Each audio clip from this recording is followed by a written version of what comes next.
สบายดีคลิปนี้จะเป็นคลิปแอดกล้อง Wi-Fi เข้าแอปเนาะเจ้าหลังจากเปิดมาก็สแกนข้างกล้องได้เลยเนาะ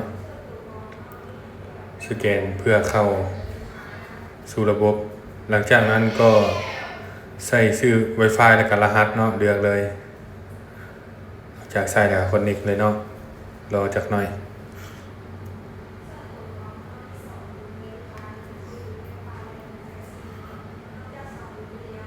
รอกล้องเชื่อมต่อหากันเนาะ